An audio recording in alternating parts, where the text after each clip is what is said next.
quel est dans la mise à jour logicielle là, et puis je reviendrai après sur le 1,6 litre, quel est le niveau d'émission de NOx qui va être atteint après rectification? Et ma question sur les 946 000 clients, donc vous dites: «On va tous les contacter», mais si bon nombre d'entre eux, ne veulent pas faire la rectification, qu'est-ce qui se passe? Alors le but, c'est clairement, bien sûr, de faire en sorte que les véhicules conservent leur homologation, hein, donc au travers de l'opération de rappel, sachant que cette homologation, elle n'a pas été retirée, hein, dans le KBA a confirmé l'homologation des véhicules dans la mesure où nous déployons ces plans d'action. Donc effectivement, l'objectif, c'est qu'après la mise en œuvre de l'opération, donc de la mise à jour du logiciel, le niveau de NOx de la norme Euro 5 soit bien sûr respecté. Alors ensuite, concernant les clients, sincèrement, notre objectif, c'est vraiment de faire en sorte que 100% des clients visitent nos ateliers. Il faut savoir on est vraiment aujourd'hui complètement mobilisé avec les 15 000 collaborateurs du réseau pour finalement transformer ce qui aurait pu être perçu par nos clients comme une contrainte. Une opération appel, ça peut être perçu comme une contrainte.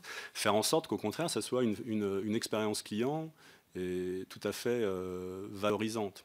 Et moi, c'est vraiment ma priorité avec toutes mes équipes, hein, et avec tout le réseau, c'est qu'aujourd'hui, la meilleure manière pour nous de restaurer cette confiance qui a pu être mise à l'épreuve, c'est de faire en sorte que ça se passe bien. On a travaillé fortement avec notre réseau, on a rencontré tous nos concessionnaires pour leur expliquer exactement ce qui allait se passer.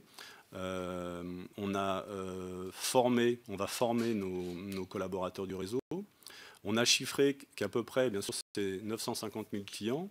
Ça représentait une augmentation de ce qu'on appelle les entrées ateliers, dans notre jargon, de 20%. Parce que l'idée, bien sûr, c'est pas de venir faire ce travail supplémentaire à la place des clients qui, naturellement, fréquentent nos ateliers. Donc ce surplus d'activité, on l'a chiffré à 20%.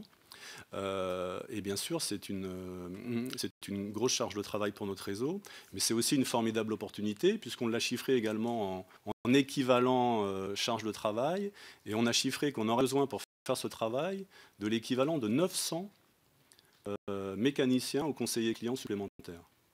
Donc on va être amené avec notre réseau, dans l'année qui vient, l'année 2016, probablement ça dépassera un peu sur 2017, de recruter 900 personnes supplémentaires.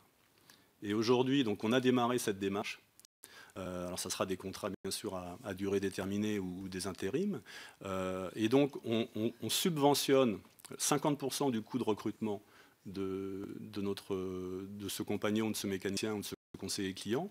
Et aujourd'hui, je peux vous dire que, alors qu'on a démarré avec le premier client la semaine dernière, notre réseau, qui est mobilisé pour faire en sorte que ça se passe bien, a déjà identifié 400 besoins supplémentaires. Donc il y a déjà 400 mécaniciens et conseillers clients qui sont en voie de recrutement pour pouvoir faire en sorte que cette opération se passe bien.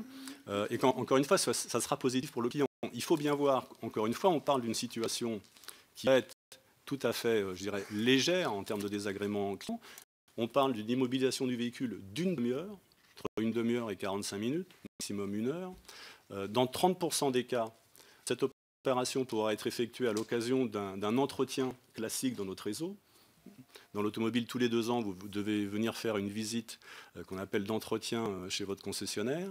À l'occasion de cette visite d'entretien, on peut dire en temps masqué, on pourra faire la mise à jour du logiciel. Donc il n'y aura vraiment aucune contrainte pour près d'un tiers de nos clients supplémentaires. Bien sûr, tout cela est gratuit. Bien sûr, on propose aux clients, ce qui n'est pratiquement jamais le fait dans l'automobile pour des opérations de cette durée-là, entre une demi-heure et une heure, on propose un véhicule de courtoisie, si le client veut pouvoir repartir chez lui.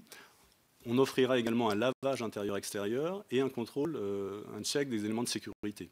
Voilà, donc vraiment, on est vraiment investi à fond pour faire en sorte qu'encore une fois, ce qui aurait pu être une contrainte, soit finalement vécu de façon positive, de faire en sorte que tous nos clients, finalement, soient rassurés par cette opération de rappel.